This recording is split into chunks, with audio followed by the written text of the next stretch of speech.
drizzle some olive oil on top of the chicken. Şöyle gezdiriyorum hafiften. Sonra biraz tuz, And some salt. soğan ve sarımsak. Bir And here soğan she ve has one onion, 5-6 tane. and 5 or 6 cloves of Yani garlic, isteğe bağlı. which is diced. And you could use more or less depending on what you like. Now she's adding the pepper paste.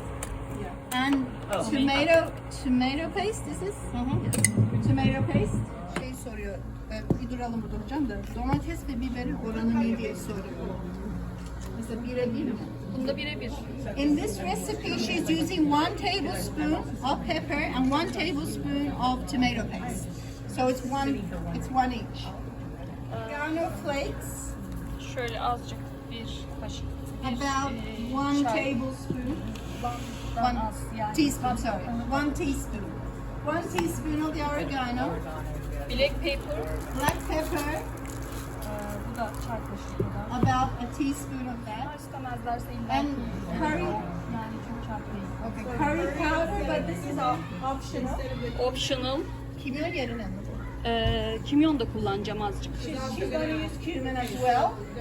But the curry is optional, yes, it's something extra. Ekstra bu. Bu kimyon. Now she's adding the cumin, Çok az. Bunlar çok fazla değil. just a little bit of cumin. Ne kadar?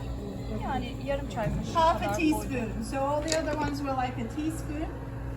With the cumin, just half a teaspoon. Now, she has black pepper and ground or paprika. She's adding the Paprika yerine pepper bunu flakes, kullanıyorum ama paprika kullanabilirler. but you could use paprika if you like that better. Use the fine paprika. Yani domates, biber salçası yerine paprika yeterli olur. And if you don't want to use the paste, she said you can just use paprika. And that is Yes, for paprika.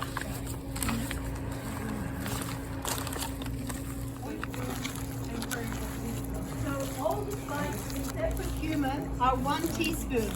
Cumin needs to be half a teaspoon, so it's not too much. Massaging the spices and the onion in there to make sure she covers all the meat out of the dish.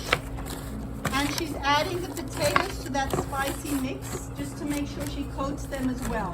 There's a little bit of the spicy mixture left in this tray, so she's picking that up.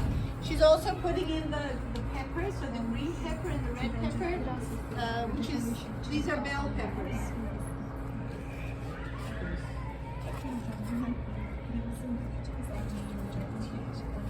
Tamam. Okay, so yeah, the milky sauce is already there.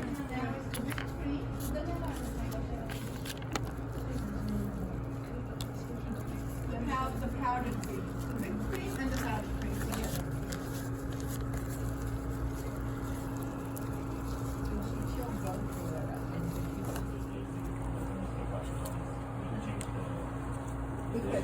Good question. Başka kullanabilirler. Evet. Başka tavuk kullanabilirler. She's put the chicken. So we have the potatoes on the bottom, then we have the meat and bell pepper, and we're going to bake this at 400 degrees for 30 minutes.